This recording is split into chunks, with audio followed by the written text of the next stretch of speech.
Donc, on s'en va dans 1 Corinthiens au chapitre 9, c'est notre texte. Pour le contexte, on a lu le chapitre 8, mais aussi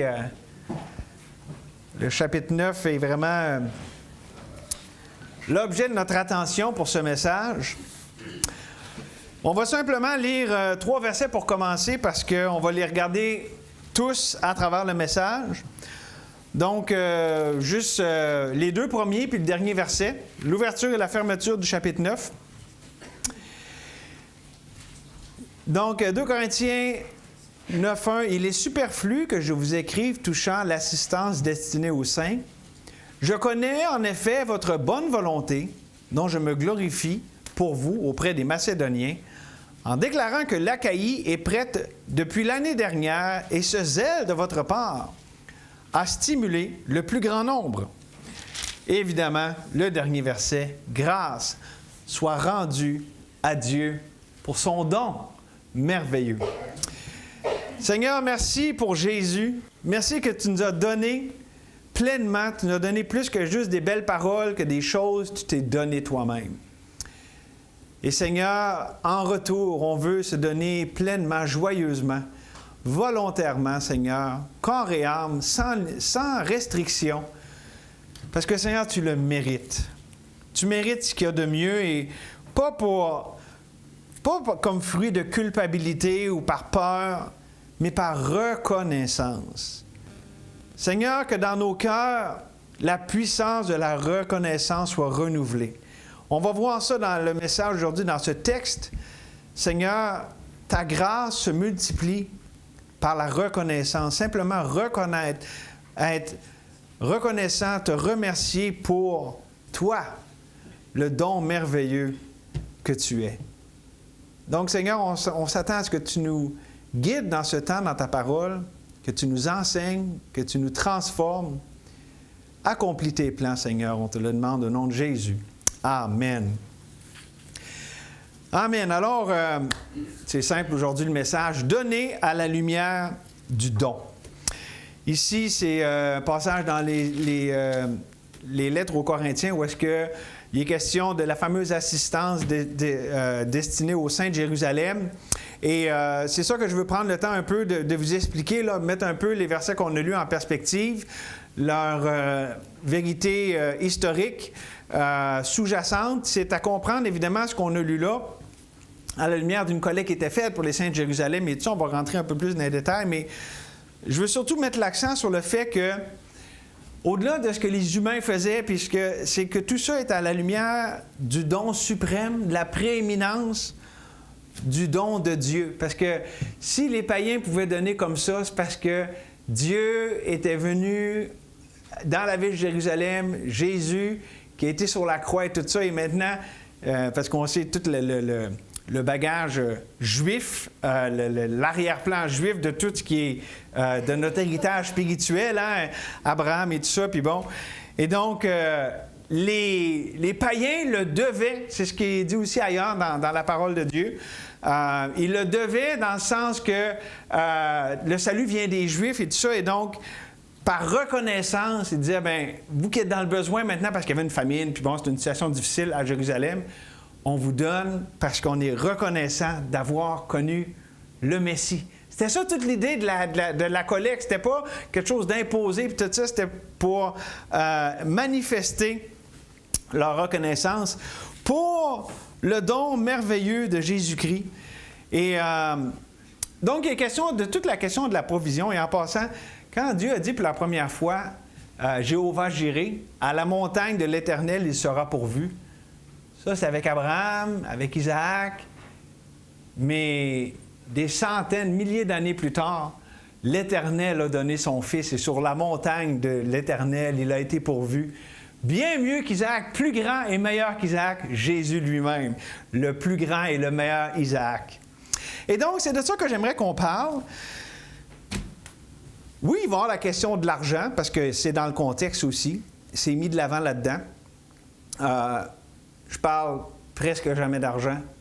En fait, n'ai-tu parlé cette année? J'essaie de me rappeler, y a-tu un message? C'est pas un message sur l'argent aujourd'hui, là, mais il va passer dans le texte, mais aujourd'hui, c'est un message sur le cœur, là, mais parce que ça va voir la disposition de notre cœur face à ça. cette réalité quotidienne à laquelle personne n'échappe. Mais c'est vraiment comme un peu on le fait avec la série dans les dimanches après-midi, de considérer toutes ces choses à la lumière de la croix, à la lumière du don ultime de Dieu, de sa provision pour notre plus grand besoin. Et donc, on va considérer tout ça. Et il y a un côté pratico-pratique où est-ce que ça va nous aider aussi dans le contexte de comprendre pourquoi. Et j'ai dit que j'allais l'expliquer, mais c'est aujourd'hui. Les offrandes promises par la foi, c'est quoi cette idée-là? C'est justement, c'est basé sur ce contexte historique-là où est-ce que, volontairement, comme individu et comme Église, on met à part pour l'œuvre missionnaire. Et je ne vais pas rentrer dans les technicalités de tout ça. Pour ceux qui ont besoin d'explications, je vous le dirai individuellement. Mais c'est ça l'idée des offrandes promises par la foi. C'est comme dans le contexte ici, c'était des églises locales qui donnaient pour des choses qui étaient complètement en dehors de leur œuvre locale. Et donc, c'est ça.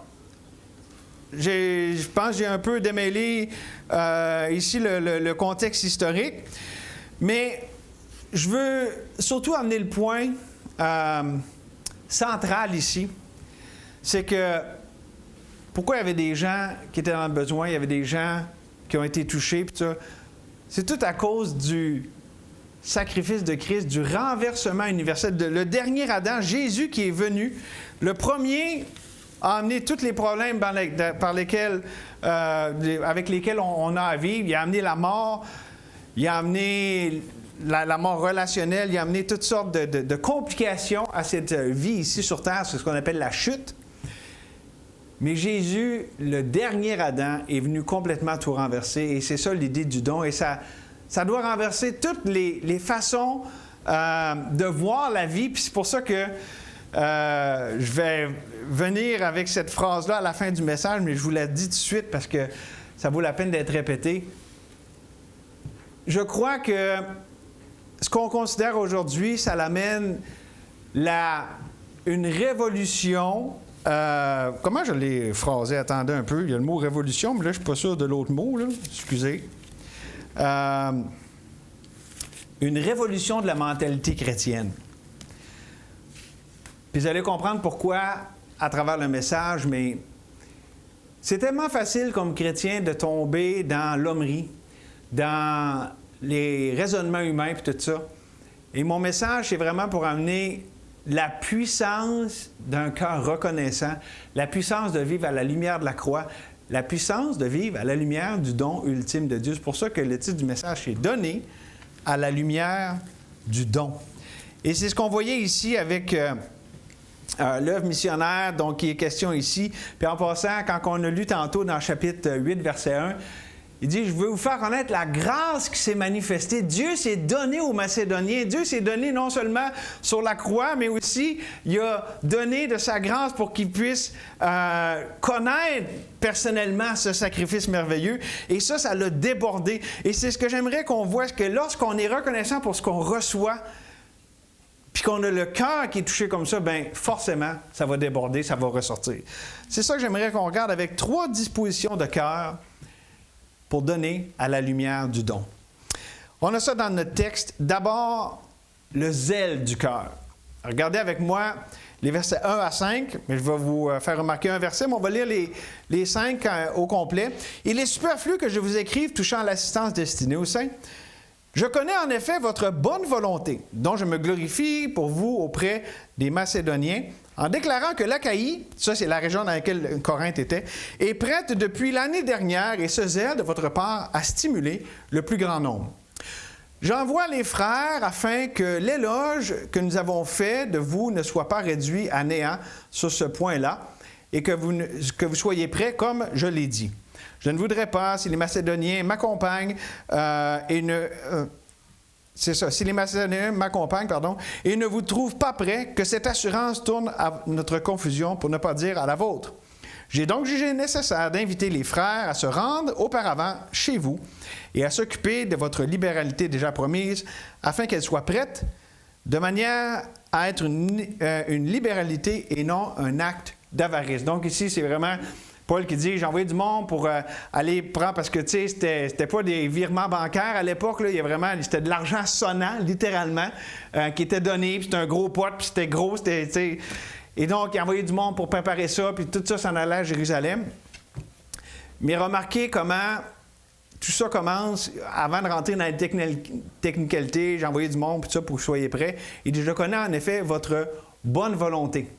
Le mot ici, traduit par bonne volonté, ça réfère au fait d'être prêt, d'avoir une pensée là, dans notre esprit, d'être voué à quelque chose, d'être disposé, d'avoir déjà à l'avance une attitude qui montre qu'on est prêt. C'est traduit à d'autres endroits, comme dans 8.11 par empressement. Et d'ailleurs, dans Actes 11, 17.11 aussi, c'est les Juifs qui avaient des sentiments plus nobles que ceux de Thessalonique. Attendez, j'ai noté ça ici. Actes 17.11. Ces Juifs avaient des sentiments plus nobles que ceux de Thessalonique. Ils reçurent la parole avec beaucoup d'empressement. C'est notre mot ici. Zèle, OK, avec beaucoup d'empressement. Donc, des fois, c'est traduit empressement. Des fois, bonne volonté, comme ici dans notre verset, puis aussi à 2 reprises dans le chapitre 8. L'idée, c'est vraiment être zélé de cœur. C'est pour ça que j'ai intitulé ce point, le zèle du cœur. On comprend ici, dans le fond, qu'il est question de notre motivation à donner, à se donner. Et ce que Paul ici leur rappelle aux Corinthiens, puis ce qu'il leur explique, c'est qu'il s'est vanté. Paul s'est vanté des Corinthiens, que les Corinthiens avaient cette disposition. Il dit, hey, il était dans les églises de Macédoine. Hey, à Corinthe, là, sont zélés, là, il y a une bonne disposition, sont déjà empressés pour donner pour cette œuvre de bienfaisance, pour donner pour cette collecte au sein de Jérusalem. Et c'est le sens vraiment de ce qu'il leur communique. Puis on pourrait le dire, pour paraphraser Paul, avec ce qu'on vient de lire, j'espère que ce zèle, cette disposition que vous avez montrée, ce n'est pas estompé, parce que je compte sur vous autres. Autrement dit, c'est ça qu'il nous dit dans les versets qu'on a lus. OK? Bon, maintenant que j'ai expliqué le texte, j'aimerais en tirer une application bien simple par rapport à nous autres ici, à l'Église baptiste de Saint-Augustin. Je suis vraiment reconnaissant de ce que, depuis des années, notre Église a montré une disposition, un zèle du cœur pour l'œuvre missionnaire. Le mur qui est là le démontre. C'est des dons qui sont donnés que nous, on n'en profite aucunement matériellement ici, mais c'est du fruit sur notre compte. On se réjouit avec les gens qui viennent au Seigneur à travers ça. Comme on a eu la lettre des Béret-Saint-Gare, ils sont prêts à partir, puis on est avec eux autres, puis les petits orphelins qui sont là, puis on voit que c'est, dans le fond, ça sort tout d'ici, ce qu'on donne pour ça, mais ça nous revient en bénéfice spirituel, puis on abonde en action de grâce. On dit « Wow, merci Seigneur », puis tout ça. Et donc, je rends grâce à Dieu parce que c'est une réalité qu'on vit depuis plusieurs années. Et c'est un zèle du cœur et j'en suis vraiment reconnaissant. Je rends grâce à Dieu. Pourquoi? Parce que ça va avec le psaume le plus court de la Bible. « Louez l'Éternel, vous toutes les nations, célébrez-le, vous tous les peuples, car sa bonté pour nous est grande et sa fidélité durera toujours. Louez l'Éternel. » Ça fait qu'il y a des gens partout dans le monde qui vont louer l'Éternel, ceux qui ne le connaissaient pas, qui étaient dans la vallée de l'ombre de la mort. La grande lumière de Jésus-Christ, lui, sur eux autres. C'est pas nous autres, là, je ne veux pas dire ça là, pour hey, c'est tout de notre faute. Non, mais on a ce privilège de contribuer à ça. Et on montre un zèle à dire oui, je veux que ces nations, partout, puis dans notre nation aussi, parce qu'on l'a dans la province, on l'a à travers le Canada, puis on l'a jusqu'aux extrémités de la terre. Merci Seigneur. Et je prie que ça reste, et même que ça grandisse. Puis aussi, par rapport à ça, vous savez qu'il y a une vision locale de ça. Et là-dessus, j'amène un simple point. Vous savez, notre rôle, c'est de... on veut envoyer des missionnaires, que ce soit en les aidant à y aller, ou même si quelqu'un part d'ici de l'Église, ça serait tellement merveilleux que quelqu'un a un appel, puis qu'on l'aide à aller dans la mission dans laquelle Dieu l'appelle. Moi, je dirais Amen, gloire à Dieu, Alléluia. On va voir comment le Seigneur dirige tout ça.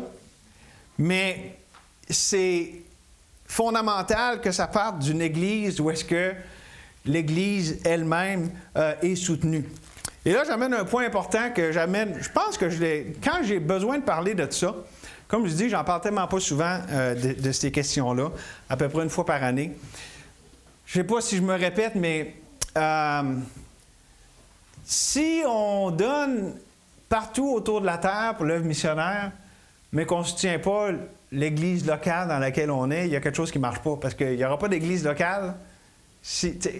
Comment qu'on va pouvoir, je vais vous expliquer la logique ici, comment une Église locale va pouvoir envoyer si elle-même n'est pas soutenue? Fait que, tu sais, c'est pas un remplacement. Puis l'idée ici, là, OK, les dîmes, les offrandes à l'Église locale soutiennent pour payer l'électricité, pour payer le déneigeur qui est passé à matin, puis qu'il y a une sonnette qui fait vraiment du bruit le matin, là. Son affaire de reculon, il fait vraiment du bruit, là. Puis en plus, il a répondu au téléphone, puis pendant qu'il reculait, à un moment donné, il a arrêté, puis là, il parlait au téléphone, il fait bip, bip, bip, puis là, il parlait au téléphone, puis ça continuait.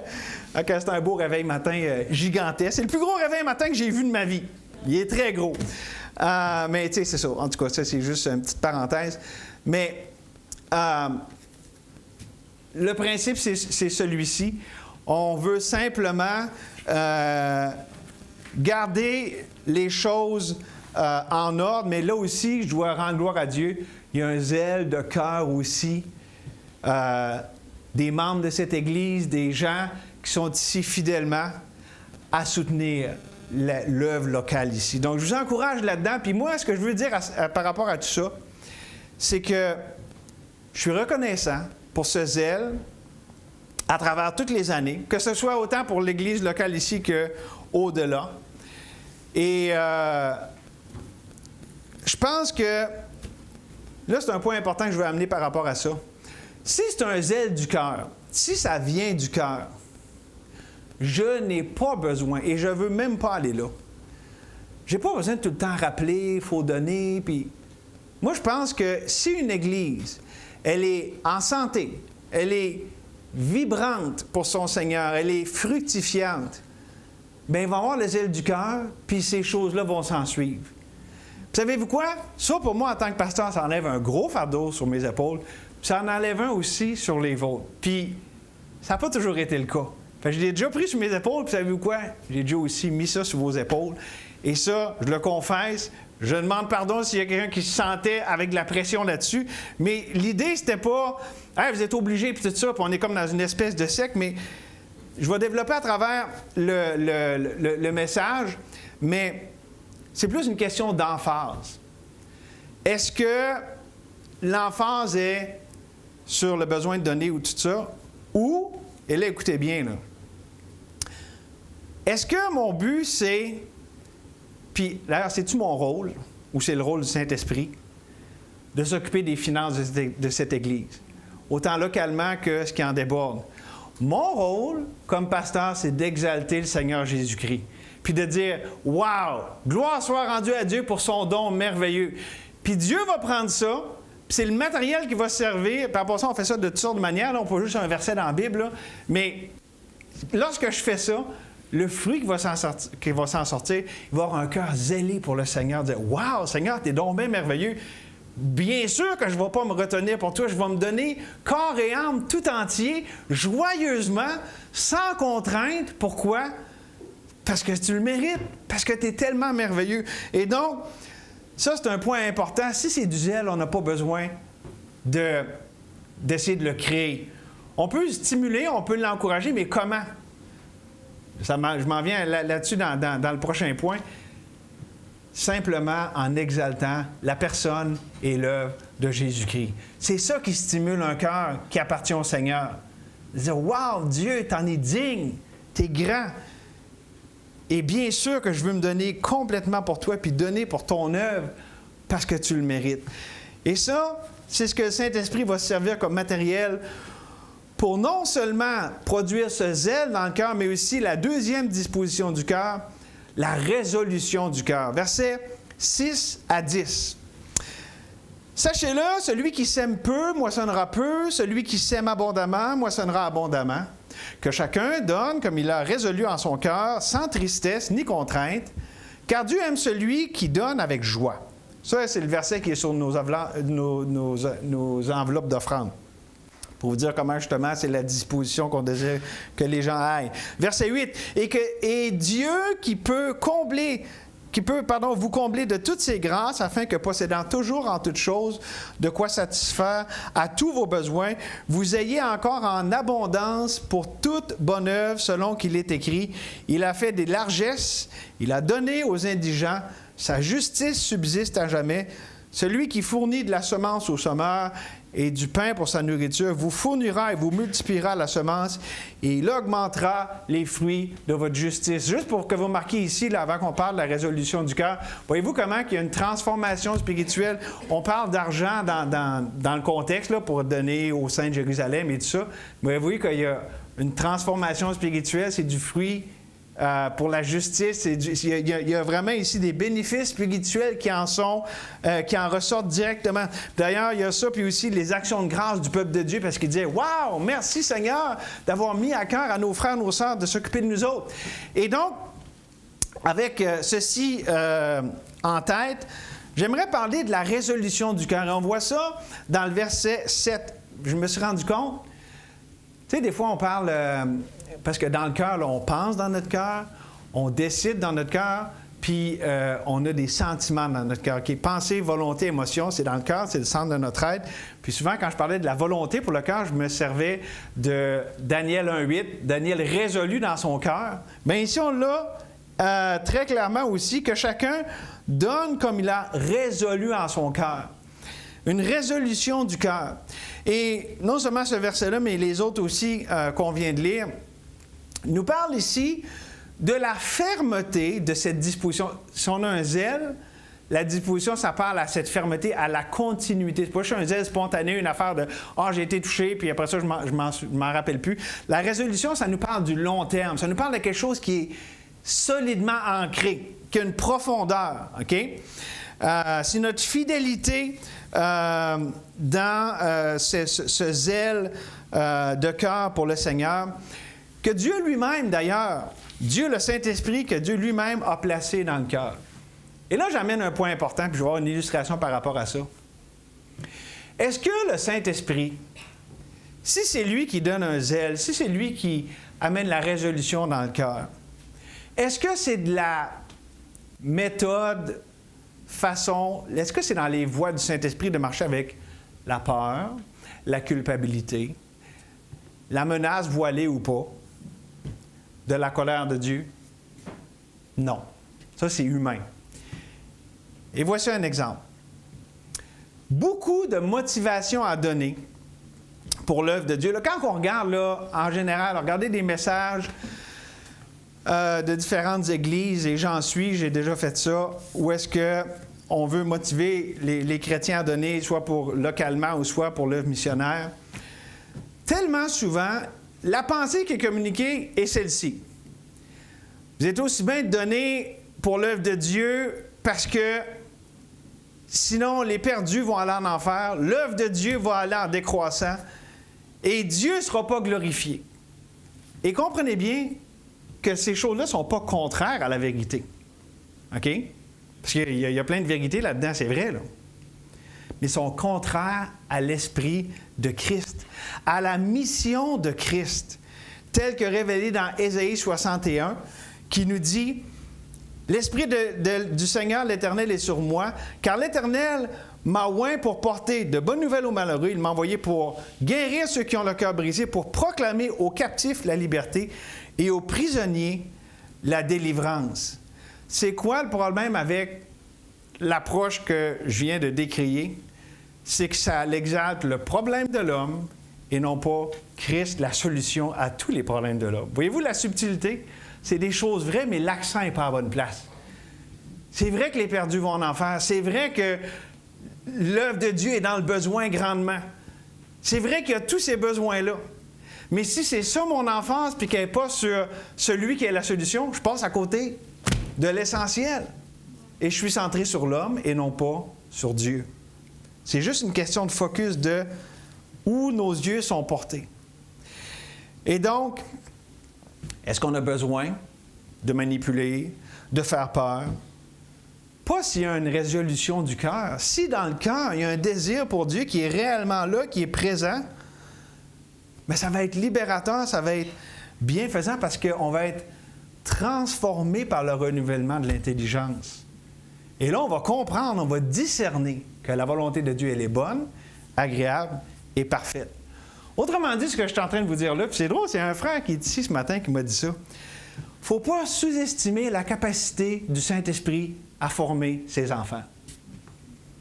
Si Dieu, le Saint-Esprit, vit dans quelqu'un, il va former Christ. Puis évidemment, il y a l'instrumentalité humaine. Vous ne seriez pas ici à écouter un message, vous n'avez pas besoin d'être encouragé dans votre foi, fortifié, réaligné, parce qu'on a tous tendance à s'égarer. Je ne suis pas en train d'enlever l'importance de ça. Mais je veux mettre l'emphase sur le fait que si le message de la croix est proclamé, la personne de la croix est proclamée, le Saint-Esprit va tout faire, les ramifications qui viennent de ça vont venir avec. Et donc, on arrive avec une question qui nous amène vers le troisième point, mais OK, c'est beau, s'il y a un zèle dans le cœur, s'il y a une résolution dans le cœur, OK, il y a non seulement cette flamme, et cette flamme, elle dure, OK, il y a quelque chose qui dure plus longtemps. Qu'est-ce qu'on peut faire pour assurer la pérennité, la durabilité de cette œuvre, même de génération en génération?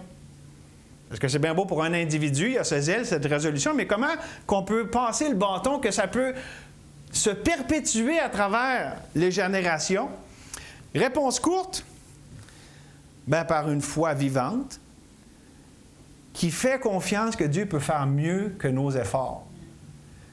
Puis en passant, je n'ai pas pris ça n'importe où. Or, à celui qui peut faire, par la puissance qui agit en nous, infiniment au-delà de tout ce que nous demandons et même pensons. À lui soit la gloire dans l'Église et en Jésus-Christ, dans toutes les générations, au siècle des siècles. Amen. Donc, Dieu est celui qui est capable de faire la différence là-dessus. Maintenant, pour une réponse un peu plus développée, c'est la troisième disposition du cœur pour donner à la lumière du don, la reconnaissance du cœur. Et on va lire les derniers versets 11 à 15, mais surtout, vraiment, je veux qu'on regarde le verset 15. Mais voyez ici cette reconnaissance. Verset 11. « Vous serez de la sorte enrichis à tous égards pour toute espèce de libéralité qui, par notre moyen, feront offrir à Dieu des actions de grâce. » Ça, c'est de la reconnaissance, OK? « Car le secours de cette assistance, non seulement pourvoit aux besoins des saints, mais il est encore une source abondante de nombreuses actions de grâce envers Dieu. En considération de ce secours dont ils font l'expérience, ils glorifient Dieu de votre obéissance dans la profession de l'Évangile de Christ et de la libéralité de vos dons envers eux et envers tous. Ils prient pour vous parce qu'ils vous aiment, à cause de la grâce éminente que Dieu vous a faite. Il disait, « Wow, Dieu, tu as été bon envers eux, maintenant ils débordent de toi, puis on en bénéficie. » C'est ça que ça dit. Et évidemment, grâce soit rendue à Dieu pour son don merveilleux. Voyez-vous comment que le chapitre termine sur l'action de grâce, la reconnaissance, dire « Merci Seigneur, tu fais tout à merveille. » La reconnaissance du cœur.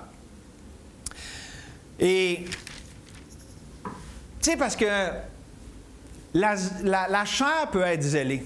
La chair peut prendre des résolutions. La chair a une certaine force, mais selon M. Van Machin-Chouette, Van Gelderen, ça dure à peu près 7 ans. Le zèle et la résolution de la chair, après ça, elle se fatigue, des fois elle passe un autre appel ou une autre méthode.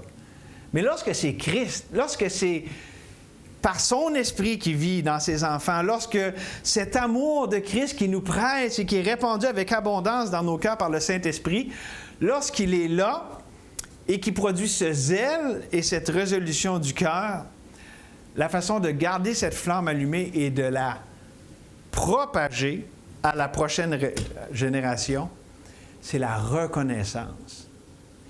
Est-ce que nous donnons un héritage de reconnaissance et d'action de grâce à la prochaine génération? J'irais même plus loin. Est-ce que la prochaine génération, ils ont un « wow » de Dieu quand ils nous regardent et qu'ils nous écoutent? C'est « wow, ça c'est Dieu ». Ou on leur lève plus la teneur d'une religion. d'une liste ou de... Ça, c'est fondamental. Parce que qu'est-ce qu'on pense qui est vivant à la prochaine génération? Ça va être le fruit des actions de grâce. Ça donne le goût. Quand on rend grâce, on dit « Waouh, oui, j'en veux, c'est... Merci, t'en as-tu plus? » C'est ça qui va passer. Mais une religion, du pharisianisme, des obligations, une liste, c'est pesant, c'est repoussant.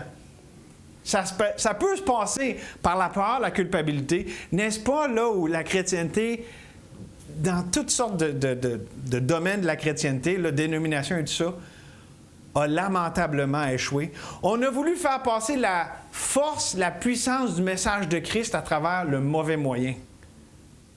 La culpabilité, la peur.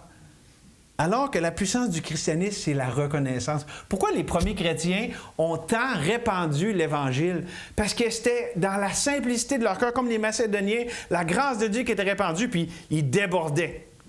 Ils débordaient de Christ, de son message, puis ils allaient jusqu'à la mort pour ça. Pourquoi? Parce qu'ils étaient reconnaissants d'avoir pu connaître Dieu.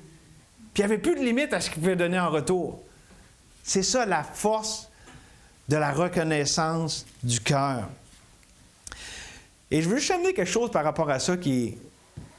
Voulez-vous venir avec moi avec une petite leçon dans Genèse 3? Vous n'êtes pas obligé de lire Genèse 3, là. Mais voulez-vous une leçon du berceau de l'humanité? Moi, j'aime ça parce que c'est profond souvent.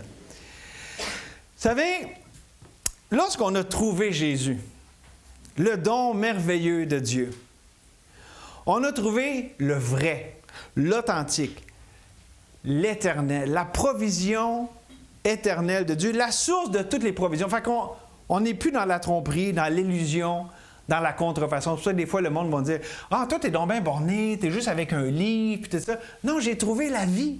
Le reste, c'est de la contrefaçon. Pourquoi j'irais vers ce qui est pas l'authentique? Et là-dessus, écoutez bien, c'est vraiment spécial. Dans le jardin, le fameux jardin, là, ce qui était offert, ce que Satan a fait luire devant nos premiers parents, avec le fruit, là, pensez à ça. C'est quoi que ça dit sur le fruit? Qui était bon, qui était agréable à la vue, puis qui était précieux pour ouvrir l'intelligence. Savez-vous que dans ce fruit-là, les trois choses qui étaient offertes, c'est ce que Dieu est fondamentalement. Le fruit voulait offrir le succès d'année, la contrefaçon de qui Dieu est. Parce que qui est-ce qui est bon? Il n'a de bon que Dieu seul. Dieu agréable à la vue, on peut dire la gloire de Dieu, tout ce qui est de Dieu, puis même, tu sais, la création, on s'émerveille parce que Dieu est comme ça. Dieu est agréable à voir tout ce qu'il fait, puis un jour, on va être dans la félicité éternelle, puis voir Dieu, on n'en reviendra pas. Nos yeux ne pourraient même pas le prendre en ce moment, c'est trop grand, c'est trop glorieux. Donc, bon, agréable à la vue, précieux pour ouvrir l'intelligence. N'est-ce pas toute qu'une contrefaçon du péché puis de la tromperie? Ah, tu es capable toi-même, sans Dieu, d'avoir toute l'intelligence, tout ce que ça te prend, toute la sagesse pour vivre dans ce monde sans Dieu. C'est ça, hein, qui a été offert. Alors que Dieu, on le sait, quand on est un enfant de Dieu, il n'y a personne d'autre que Dieu. Puis la croix, qu'est-ce que ça nous dit? La sagesse de Dieu est plus sage que la folie des hommes, là, dans 1 Corinthiens, chapitre 1. Et donc, tout ça, mes amis, qu'est-ce que ça nous rappelle? Ça nous rappelle que dans le jardin, toute l'essence de la tromperie était là. Mais surtout, rappelons-nous, la provision de Dieu était là. Aussitôt que le péché est rentré, Dieu a promis la délivrance. Et il a dit au serpent que de la postérité de cette femme, et ça c'est une promesse qui nous amène jusqu'à Christ, cette postérité va... Satan va y blesser le talon, ça part de la croix, mais Jésus va lui écraser la tête, la postérité de la femme. Dieu a pourvu, il a promis dès le début. Et ça, mes amis, on doit être tellement reconnaissant pour ça. Mes amis, on n'est pas dans une secte, on n'est pas dans une espèce d'attrape, puis justement de contrefaçon, puis de gamique où est-ce que là, on se fait avoir, puis là, on est obligé de faire ci, puis ça. Non! Si vous êtes un enfant de Dieu, vous connaissez le Dieu vivant. Vous êtes passé de la mort à la vie. Je veux dire, s'il y a quelque chose pour laquelle on devrait être reconnaissant éternellement, c'est ça, c'est d'avoir l'authentique, celui qui vraiment est bon, qui est agréable à la vue et qui est précieux pour ouvrir l'intelligence. C'est une personne. Il s'est fait connaître à nous en Jésus.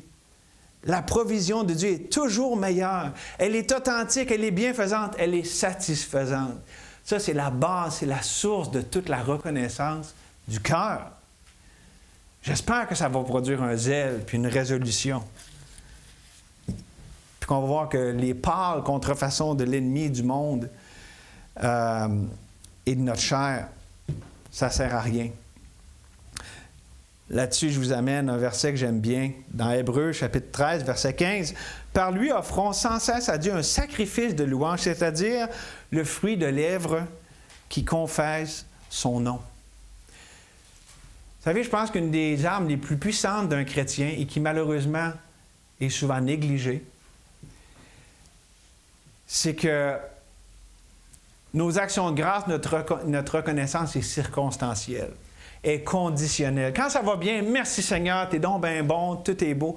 Mais quand ça fait mal, quand c'est dur, quand on ne comprend pas, quand on n'accepte pas les voies de Dieu, là, la reconnaissance est plus dure à sortir. Et là, c'est là qu'on va, ouais, c'est un sacrifice. Mais ça dit, offrons à lui sans cesse, constamment, dans les bons, les mauvais jours, dans les bonnes circonstances, dans celles qui sont plus pénibles, un sacrifice de louange, c'est-à-dire le fruit de lèvres qui confesse le nom de Dieu. Dieu, t'es bon, tu vas toujours rester bon, ça ne va jamais changer. Je suis reconnaissant pour qui tu es. Est-ce qu'on croit ça vraiment? Est-ce que toi ici, tu es ici, puis tu t'écoutes ceci, puis tu le crois? Concrètement, est-ce que tu as trouvé Jésus, le trésor? Le trésor qui nous a été donné par Dieu lui-même. Et voici où est-ce que mon message à matin, qui est quand même pas très compliqué, là, par rapport au cœur, un zèle du cœur, résolution du cœur, reconnaissance du cœur. Je pense que ça en appelle à rien de moins, puis là je répète mon expression, qu'une révolution dans la mentalité chrétienne. Au lieu d'être dans la culpabilité, la peur, d'être bougé, d'être motivé par la reconnaissance. La reconnaissance de la provision de la grâce de Dieu qui est versée en abondance. Dieu ne donne pas avec parcimonie, il ne donne pas chichement, il donne abondamment. Et si vous êtes un enfant de Dieu, il a versé abondamment tout son amour, sa grâce, sa vie dans vos cœurs. Et savez-vous quoi? Ce même Saint-Esprit nous soutient, nous fortifie. C'est lui qui guérit nos blessures, c'est lui qui nous console dans nos afflictions, puis de nos afflictions, dans l'épreuve. Et c'est lui qui nous appelle à lui aujourd'hui. Donc voici c'est quoi ce simple appel. Reçois l'abondance de cette grâce. Est offerte ouvertement, gratuitement. Et donc, écoutez bien ce que je vais dire ici, là. Si Dieu nous offre l'abondance de sa grâce, ça veut dire, pour la recevoir, il faut qu'on cesse de se mettre, ou je le mets en dessus, cesse de te mettre en premier par rapport à ce qui t'arrive dans ta vie, parce que ce qui t'arrive, ce n'est pas premièrement par rapport à toi.